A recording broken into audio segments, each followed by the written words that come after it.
నమస్తే, welcome to Telugu one cinema. This is Diveshri. Nagarjuna, Dhanush, Rashmika, Sekhar Kammula pan India movie Kubera ఈరోజు ప్రేక్షకుల ముందుకు వచ్చింది. ఈ మధ్యకాలంలో రిలీజ్కి ముందే ప్రేక్షకుల్లో హిట్ టాక్ని తెచ్చుకున్న మూవీగా కూడా కుబేరా నిలిచింది. మరి మూవీ ఎలా ఉందో చూద్దాం.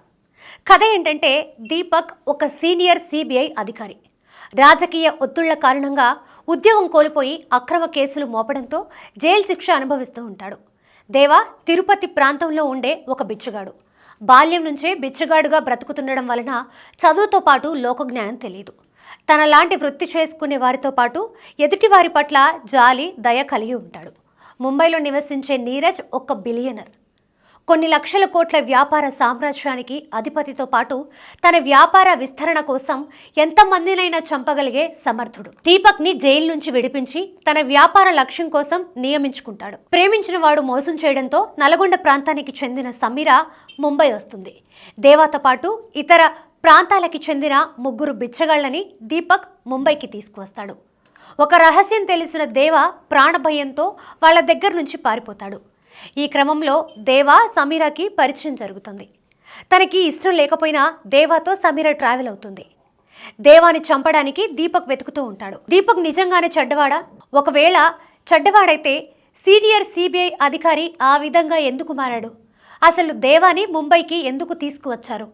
ఏ రహస్యం తెలుసుకుని దేవ పారిపోయాడు? దేవాని దీపక్ నిజంగానే చంపాడా లేక కాపాడా? దేవా దీపక్కి గతంలోనే పరిచయం ఉందా? చివరికి ఎవరు గెలిచారు, ఎవరు చనిపోయారు, అసలు కుబేరా ఎవరు అనేదే ఈ చిత్రం. ఎనాలిసిస్ విషయానికి వస్తే, కుబేరా ప్రమోషన్స్లో శేఖర్ కమ్ముల మాట్లాడుతూ ఇలాంటి కథతో కూడా సినిమా తెరకెక్కించవచ్చా అని ప్రేక్షకులు ఆశ్చర్యపోతారు. అన్ని వర్గాల వారికి సినిమా నచ్చుతుందని చెప్పాడు. ఈ మాట అక్షరాల సత్యం. పాన్ ఇండియా సెల్యులాయిడ్పై ఒక సరికొత్త కథ ఆవిష్కృతమైంది.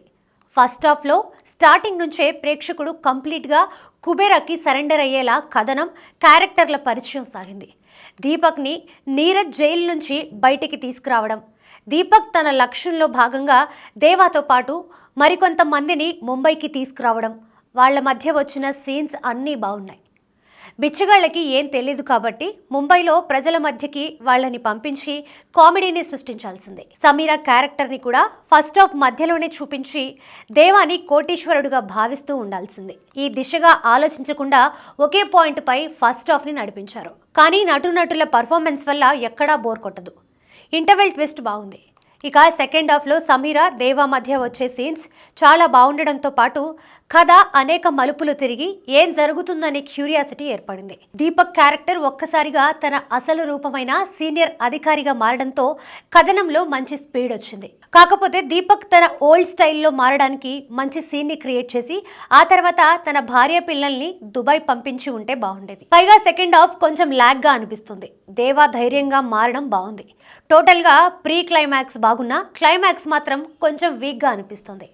ఫైనల్గా చెప్పాలంటే, సరికొత్త కథ, కథనాలతో సాగిన కుబేరా ప్రేక్షకుల్ని మెప్పిస్తుంది. కాకపోతే సెకండ్ హాఫ్ కొంచెం ల్యాగ్గా ఉంది.